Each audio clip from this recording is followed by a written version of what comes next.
Hello, everyone. Welcome back to the Wolf Den. We are the Howling Gamers Podcast, where we talk about video games, movies, anime, and anything else that piques our interest. I am CyberWolfJimmy. And I'm ZombieWolfFreakiod, and today we're kind of doing a little bit of a grab bag, but mostly because we want to touch on what happened last episode.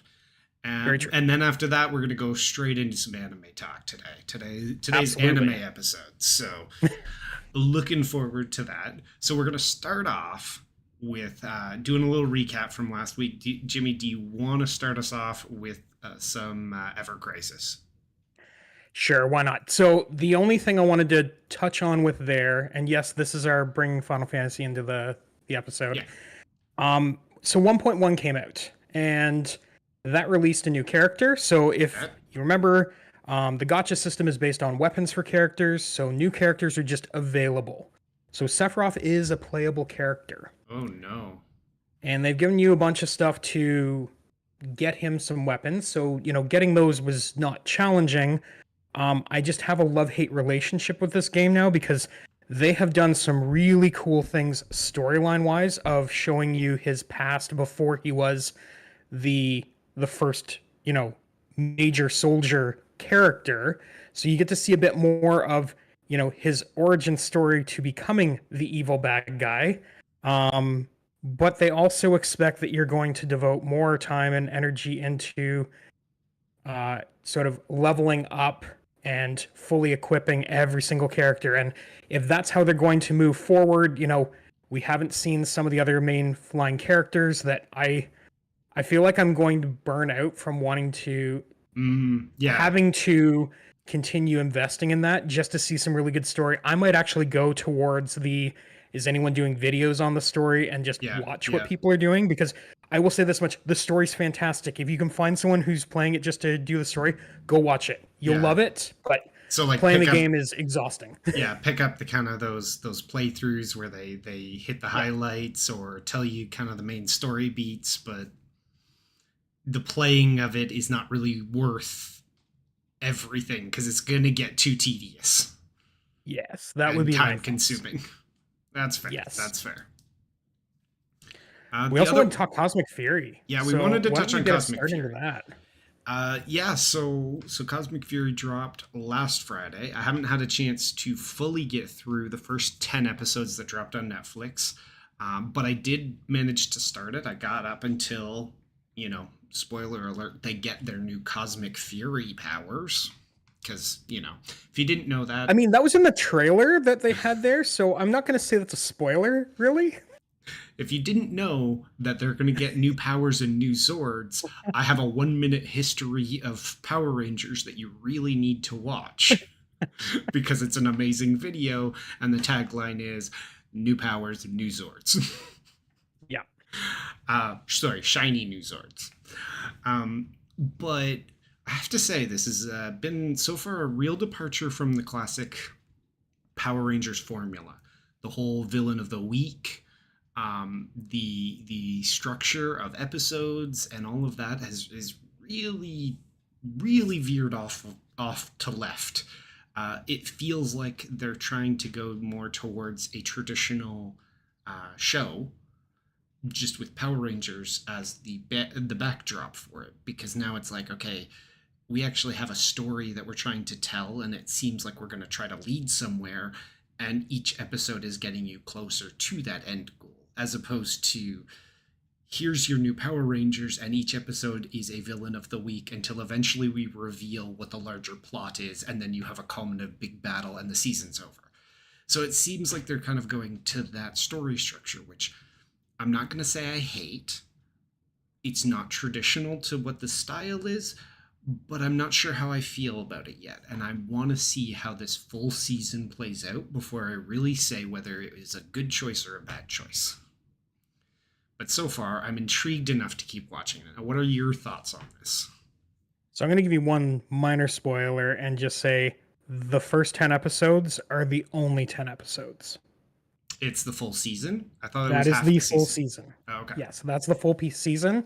Okay. And I'll say this much. Everything will tie up at the end. That is the end of it. There will be no more. This is Cosmic Fury, 10 episodes. Interesting. Okay. So, without revealing too much, I'm going to say the season was too short. Yeah. We went from Mighty Morphin having 80 episodes, which, at times felt a little too long, to what I thought the cream of the crop was when you had that sort of 25 to 30 episodes. Yeah, yeah. And I know the Neo Saban era, generally it was about 20 to 22 episodes max. But even still, it feels like half a season, and it is half a season. So I thought it was half a season, to be perfectly honest. Obviously, based off of my intro topic there, it felt like that was what they were doing. It's what Netflix has done before, and it really felt like it, especially because if there's 10 episodes and it took to episode 3 before we even got the new powers, it's like we're almost halfway through before we even get a chance to really utilize what the season is named for. Right? Yeah, I don't want to say too much because I want you to experience it firsthand. I will just say that after watching episode 10, you will realize it is the end of the season. The things that I noticed that I think are worth pointing out is that this is the first one that when you first load up that first episode, it says a Netflix series. Yeah.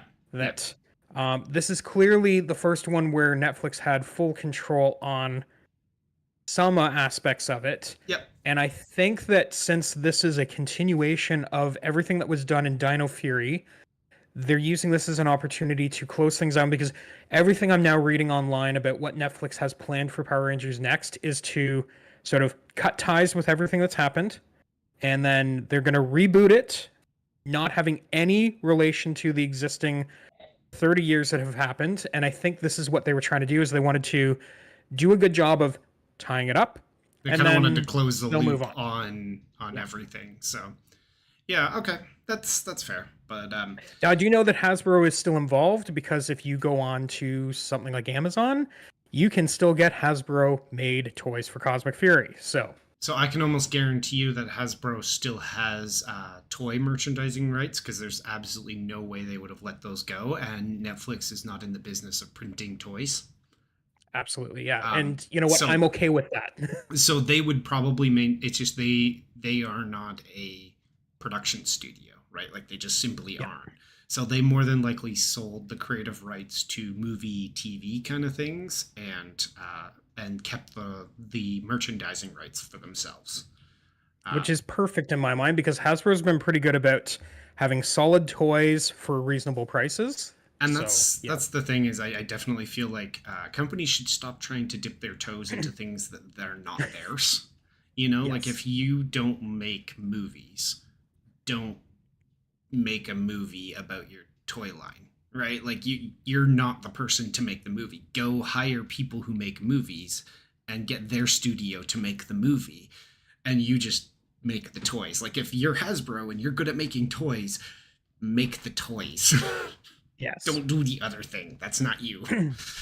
Because anytime they do that, it usually ends pretty badly. But let's jump out of our recap, which has taken longer than it probably needed to, because we just like talking Power Rangers. At all times, yes. That's how we work. And new Power Rangers, so of course we're going to talk about it. Let's get into our episode. We're doing anime today, right? The conflict arc. So this is the anime conflict arc. So I want to know from you, when did you start watching anime? Like, where's this origin? Is this like you've been watching for the past 2-3 years, or is this like since you were a little baby, you were just into anime? So I'm gonna say this much: I took a break. There was a period of time where I stopped, and that will be my wrestling arc. We'll go with that, where I watched a lot more wrestling than I did anime. But I got back into it later on. I started from a rather young age. YTV in Canada is fantastic for having aired whatever A1 Pictures dubbed. So, Astro Boy is one of the earliest ones I had, but also the original Dragon Ball and Samurai Pizza Cats. And then, a little bit later on, you have things like Sailor Moon and Pokemon. And so I started from a very young age, not knowing that there was a difference. It was just funny cartoons with people with wacky hair. Yeah. So just had more of a story than you were used to from some of the You know what? I Americanized don't even shows. remember there being a story. Oh So, yeah, you know, when it's you're just, that young, it doesn't yeah. matter. So that's when I started. How about you? I started much later, so I did Okay. watch some Pokemon, back in the day when it first was airing. But I got hit by the parents freaking out because this Japanese thing is apparently giving everybody seizures, and yeah, my house it got banned pretty quickly, and Gotcha. I was not allowed to participate in this thing anymore because it was somehow foreign and negative then. So yeah, I got hit by that one. So I didn't actually come back to it until I was in college. When I was Okay. like, Yep. okay, I don't like anime. Like I'm not. I was like hardline. Like this is not my thing. And one of my buddies is like, yeah, but you need to watch Death Note. And I'm like, all right, I'll watch this live action movie to see whether it's interesting or not. And I watched the live action movie and I'm like, holy shit, this is fantastic. I need to watch this anime. And then from then on, I've just been hooked. Like I haven't stopped. So Cool. it's been a journey for me that way. Yeah, for sure. Yeah, I mean, so I didn't come back to it until I'm gonna say after college. It was sort of around the time that I was um, first out of college, first job. That was sort of the first time I was really on my own because I lived at home throughout going to college because it was saving money that way.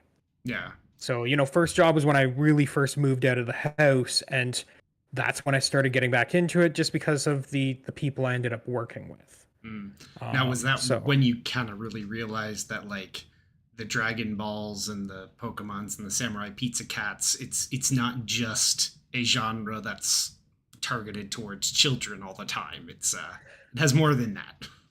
ironically enough, the first thing that I was, you know, geared into was fairy tale after that. So Mm. no, I was still very much on the because I mean, fairy tale's got a little bit more of that, but still Uh, very much the it's got some the excessive fan service.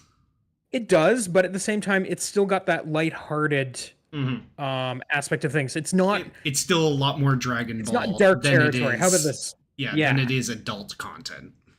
That's right. fair. That's fair. Um, and then it was a little time after that because Fairy Tale was such a long series that Netflix started hosting things, and Sword Art Online was one of the first things I found on there, and absolutely fell in love with that.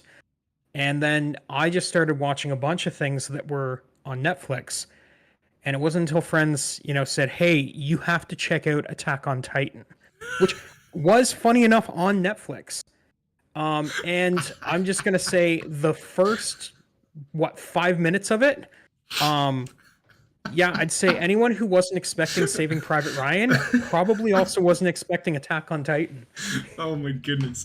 Attack on Titan was your first exposure to, oh shit, this isn't just cartoons. Yeah, exactly. It was an eye opener. I'll say that Oh much. goodness, that's amazing. So I'm going to assume that Death Note was probably one of the first ones for you. Yeah, so prior to that, to me anime was just a foreign thing, but I didn't know basically anything about it other than what I knew from like Pokemon, but like I didn't know it and I didn't think about it much. So my first exposure being Death Note was like immediately like, oh, okay. Like this can be more than just a children's tool, right? And Yeah. that sort of thing. And then from there, obviously, I backtracked and watched, all of Dragon Ball and all these other things. And I was like, oh yeah, like it can be a lot of things. And it the exposure was very immediate to the wide breadth that is the anime genre. Yeah. So But also, I think that's the great thing about it is that arguably there's something for everyone. there is there's no category of genre. Like anime isn't a genre; it's a style, right? Yes. It doesn't just because it's anime doesn't mean it's one thing or another. It can literally be anything, and there is an anime that could appeal to almost anyone if they have an open enough mind to watch it. Because it can encompass so many different things, and there's so many talented people who have created stories in so many different ways for so many different purposes that you can find it. You just have to look for it, or you have to care One, I wouldn't enough. say there's necessarily a single one, but there's also just enough niche out there Yep. that you can probably find something that every single person will relate to and enjoy in some form or another. Yeah, absolutely, absolutely. um Um, let's get into our next topic here. I was just about to suggest that. The common debate amongst people who are into anime and people who say they're into anime but not really, that is the sub versus dub conversation. And this Yes. is a good place for that conversation because you are on one side of that line, and I have a very different opinion than you in certain ways. So let's start this off. Is one really better than the other? In my opinion, no. I think they're both equal. I think that some of the times there has been some elitist forms of people who need to feel better than others. There are also some eating habits that act that way too. Um, where I feel as though, and I'm not saying everyone has this attitude, but the concept of that just because you are watching it in its original language format, that somehow makes it more acceptable than someone who needs it translated to their own language. Yep. And I don't think one is better than the other. I know there's been arguments in the past of just there are things lost in the translation of it. The voice actors who do the English ones specifically are not nearly as talented as the original actors who portray the Japanese one. I've seen all these arguments, Mm. and it's one of those things where I feel like as it has become a more common thing, the quality of the dubbed content has increased. The quality of the actors that are coming in has Yep. increased. And I don't think there's one that is now better than the other. I think it's all about preference on how you watch a given series. That's a fair opinion. I believe that there is a better one of the two. And the better one of the two is the one that works for you. Um, Agreed. so I feel like I agree with you, and it's kind of our next talking point, but we'll just touch on it here. Yeah. A long time ago, well, not a long time ago, but years ago, dubbed anime was very poor quality because the North American market was not very big.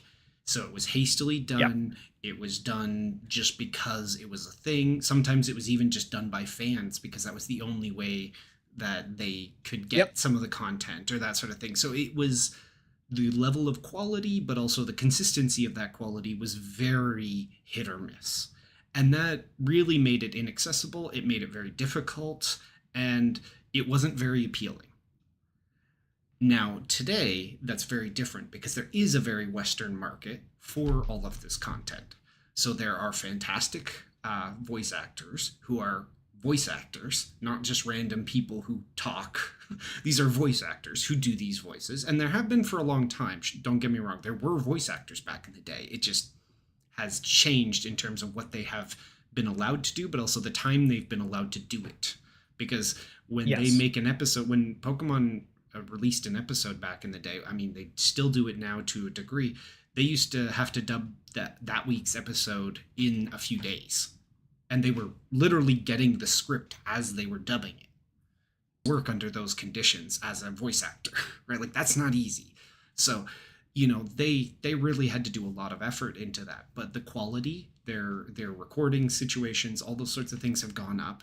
And this translation ability, there's been more dedication on making sure that things aren't lost in translation. Therefore, it has gotten a lot better that they're able to actually translate what the content was, right? What is the joke or what is the situation that makes it interesting, right? Not just translate the words and come up with some random crap that makes no sense.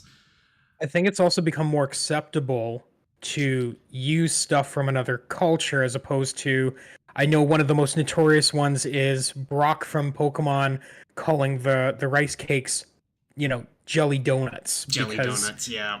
yeah, Because people wouldn't like it if it's a rice ball. It's like it's a rice ball. yeah. Like So yeah, there's a lot of things like that that have changed and made dubbing a lot better and a lot more acceptable and much more reasonable. Now, personally, I prefer subs. It's how I like to watch it because I like hearing the original voices. I like hearing the way that this was originally written for. Like it was written for the Japanese and then with the translation subtitles. Like that to me is the way that I prefer to enjoy this. And I believe that it's something that everybody should try to enjoy because I think, and I do it with any season, like not just anime. If I watch a Netflix series that's in Norwegian, I leave the voices in Norwegian and I read the subtitles because to me that's more authentic than reading, than hearing weird voices that don't match what they're saying and all that sort of stuff.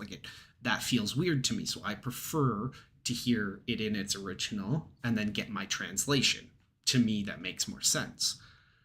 But that's because I can manage that and I can do that, and that's how I prefer to enjoy it. Now, that's not the case for everybody. And if you're not going to enjoy it because you have to watch it in a different language and read subtitles, then that's not the right way to do it. And so it's Yeah, and good I'm that one of those cases you are where I'm one a of those slow cases. reader, so I have to choose between, am I going to read what's being said, or am I going to watch the fun flashy colors and pictures that are going on in front of me? And for me, it's hard to choose between the two, and I end up missing some of the words, so lost in translation quite literally happens for me because I don't necessarily see all the words at that point. Yeah, so I have come to the perspective now where I say I am glad that dubs exist because it allows more people to engage with this thing that I enjoy. So, do I prefer one? Yes. Do I think they're better? I think they're a better way to experience it. But if that's not for you, I'm happy that you have an option to also engage in this because then we can still have a conversation about this content, right? It's not you watched Yes. it wrong. It's that you didn't watch it the way I would have or I think is better, but we still get to talk about it. You and I still get to talk about Sword Art Online because we still both watched it. Yes. I watched it in a different language than you, but that doesn't matter. We both watched it and we get to engage on this topic. So, does it really matter which one you chose? No, because we both got to see it and we both got to engage with this story and then take it away and talk about it and become fun. So, it's like, no, it doesn't matter which one it is, right? So, Yeah. I feel like that's my kind of thought on the whole thing. I think we've hopefully put that discussion to bed at this point that Yeah, there isn't. Yeah. Yeah, for the three people in chat, we have settled that argument, and now the internet can hopefully calm down. Calm down, okay? That or they're going to start canceling us, one or the other. Well, I mean that happens pretty much every episode, right? Yeah. Okay, so let's talk about what we're watching now, right? Yeah. So, obviously you started later, so your tastes may not have changed. Maybe they have, because, from college to now, maybe They did something has change. changed. They did change a little bit. I mean, I still enjoy my dark romp through, massacring large amounts of people for fun, i.e., Death Note. But I don't know, like that sort of thing. It takes a lot of mental energy to sit and watch a show that has a lot of presence and a lot of activity and that sort of thing. Like the way that I kind of talk about it when we're sitting down to watch it is like I have to think a lot in order to watch that show, right? That anime. Like if I was going to watch a Death Note or one of those, I have to be thinking a lot because it is a show that you have to be paying attention to and you have to be processing and you want to be really absorbing the world they're putting you into. Whereas if we're going to watch Fairy Tale, yeah, I can just watch some pretty pretty colors, and then some transformations and some big fights. Dragon Ball, I can just watch them power up for a while and then punch each other once, and then I'm on to the next episode. So I get to turn my brain off a little bit more, and it becomes a little bit more of a relaxing experience for me. So I kind of have shifted to those because as I get older, my responsibilities grow, my cognitive levels to absorb additional things go down, and I'm like, yeah, I need something that's a little bit easier for me to just turn my brain off and watch. Yeah. So, how about for you? Has that shifted over your time? I mean, obviously from when you were a kid to when you came back, but like... Yeah, so I'll say this much. I did, and actually just recently went through and said, I'm going to sit down, I'm going to watch all of Attack on Titan, because I didn't get all the way through it. I didn't even get through the first season of it. And, that's what caused me, in the grab bag episode, I have been going through Fruits Basket, because as you just said, it is mentally draining to watch a show like that. And I didn't need something where I could turn my brain off. I needed something that was more on the romantic comedy side. I enjoy those every once in a while. Oh, good palate cleansers. They're good fun too. They're well written. So it's one of those things where I generally, that's what I go to after I have watched something that, has a lot more heavy notes to it. And for that reason, I don't watch as many of those, because I enjoy the more lighthearted stuff. So, as far as what I'm doing right now, yeah, Fruit Baskets is where I'm at. What am I likely to go into next? Unfortunately, just because everyone has said I have to watch it, Demon Slayer is probably where I'm headed to next. Yep. Okay. I can see that. And obviously, as anything more Sword Art Online comes out, I know everyone's going to call me a basic for loving that show, but I do love everything that they put out. And since they're doing a lot of stuff in the Aincrad arc again, yes, they're going back to it. Yeah, they're kind of doing that. They're doing a lot of the progressive stuff that I enjoy. That stuff. That was, in my opinion, one of the best arcs. So anything that has you in that area, I'm there for. Has progressive started to come out already? The first progressive movie is available on Crunchyroll in both subbed and dubbed formats. Crunchyroll has the exclusive rights for when the next one comes out, which has already made its way to Blu-ray in Japan. So a lot of people online are hoping that maybe by Christmas we'll see it in North America, which if we do, well, that's what I'm watching on Christmas holidays. Nice. I mean, there's nothing wrong with having those shows that you kind of need a little bit of a break from. I mean, it's heavy. Like, you think something like Death Note is mentally heavy a lot of the time. But yeah, something like Attack on Titan, or if you're thinking like Berserk or, Monster, like those are like visually and gutturally draining as well. Yeah. Because they're very visceral, right? And it's like, yes, that's not for everyone, but it's also not for everyone all the time, right? Like, yeah, I can't back to back some of this stuff. Like, I love horror movies, or at least I did when I was a little bit younger, but like in my day and age, like I can't back to back, a whole bunch of Friday the 13th the way I could when I was 18, because it just doesn't sit well the same with me as it used to. Like, I used to be able to just let that go through me and it's fine, but now it kind of takes a bit more of a toll on me. It's like, no, like I need to pop in, Power Rangers the movie, or, I need to go back and just watch, Justice League, the animated show for a couple of episodes, just to kind of get a little palate cleanse from what I just saw, it's not because it's terrible. It's because it just hits me mentally more than it ever used to, right? And it's just like, that's just part of getting older, I think. Unless you are someone who really is into it, it starts to affect you more. It's kind of how it works. So I guess, is there anything in particular that you're watching right now? I haven't been watching too much anime the past few days and weeks. Kind of been interspersed with a few other things.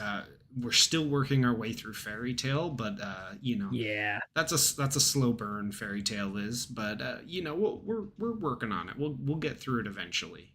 Yeah, But we keep coming back to other ones that keep popping up. You know, Seven Deadly Sins, Demon Slayer. Like once they get new drops, we're in on those like right away. So that's usually what kind of draws us back into that area. Awesome. So looking at our time, I think we need to move on to our final question. Ooh, final question, final question. And final question I have for you this week is, what anime have you watched, or maybe you're currently watching, that you would recommend to others? That I would recommend to others. So, Yes. like, so I like this question and I don't. And I like this question because I have lots of anime to recommend to people. But I don't like this question. Let's qualify that then. Let's qualify that with someone who is a veteran and someone who is brand new. One from each. Yeah. So what would you recommend? Because that's the thing, is that there's so much, but it also so much depends on the person individually, right? Like, that's fair. Who are they and what would they want to watch, you know? So if we're talking, you know, a 12-year-old kid who's looking to get into anime, you know, here's your newbie, like, I want to recommend Death Note, but is it right for them at their age? Probably not, right? So I'd probably go more towards one of the other ones that I would be watching that would be more within that arc. Something like a Fairy Tale, where it's like, okay, here's a really cool anime that you could really get into, you can sink your teeth into and really enjoy, and then you can get into that other stuff later on. Are we talking someone who's maybe a little bit older and more ready for some of that content? I mean, Death Note was where I started.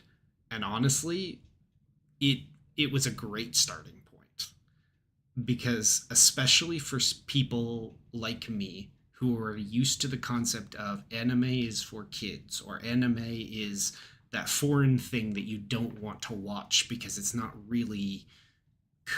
good, you know, it's not real. That was a great anime to really be eye-opening of like, this isn't just the same thing that you know of. This isn't your Spider-Man and, you know, your Saturday morning cartoon kind of thing. This is something more mature, but it isn't all just about how many people can we kill each episode or how many breasts can we show at one time. You know, like, that's not what this was about. It was very much a character story. And I loved that. And it really showed me a new way to tell these stories in a new world. And that's how that exploded for me. So I think it's a great way to engage with it. So that's always my recommendation, because it's what got me into it. How about for you? Reasonable. And I'll give you the same qualification. Same qualification as you gave me. So I'm going to say you're right. It does depend on what people be interested in. I would say for anyone who enjoys that romantic comedy side of things, I would 100% push them at Ouran High School Host Club, because I have watched that multiple times over. Yep. It is one of the best lighthearted type of things. It's that reverse harem, I believe, is the term they're using for it. And I was on board with that. It was an entertaining show, very lighthearted. As far as, you know, someone else who is looking to get into it, or is, you know, more of a veteran looking for something different, I think for what I've seen recently, I'd probably, you know, point them at something like Fairy Tale. If they have seen that, probably Love After World Domination. I know it's still in that romantic comedy side of things, but the fact that it brings in that sort of Power Rangers theme to it, I think anyone who has seen Power Rangers and doesn't necessarily know that, well, that came from Japanese TV as well, it's a really good transitionary that, you know, the concept of that, and now you're getting to see a bit more substance when it comes to the characters, and that would be probably where I'd go. Wow, I'm impressed that there was no sword art in that recommendation. I feel like you're going to have plenty of other people that are going to point it out at some point or another, that they don't need me to be the one to do that for them. And yet you recommended Fairy Tale. I think your logic is flawed. Fair. All right. But those are all good recommendations, so I can't fault you on any of that. Thank you. All right. So, what do we got going on outside of this? I mean, it's a bit of a hiatus as far as the charity streaming goes. The next major thing is going to be Extra Life Game Day, which will be the first weekend in November. So right now I'm doing a lot of preparation for the what's going on. He's you know, resting. He's doing his sit-ups. He's doing his controller lifts. I'll say this much: spoiler alert! I'll be playing some Final Fantasy games because that's what I always do. Yeah, so it's one of those things where if we're online, we're online. If not, know that we're going to be around at some point in the next month or so. Nice. Yes, I would agree with that. Check us out, and in general, keep your eyes open because Extra Life Game Day is coming. Jimmy's going to be doing a lot of streaming around there. So so keep your eyes peeled for that, and check us out on the YouTube, Discord, and on the page, not Patreon, the Extra Life page, because that's where you can check the schedules and all that sort of stuff. So check those out. CyberWolfJimmy, you'll find him all over the place. It's pretty easy. He's unique, that one. But until next time, when we have a new topic to delve into, and hopefully only one topic, we'll try not to do a whole episode worth of recap. But we'll see. We'll see what we got for the next episode. Until then, have a good one. Good night.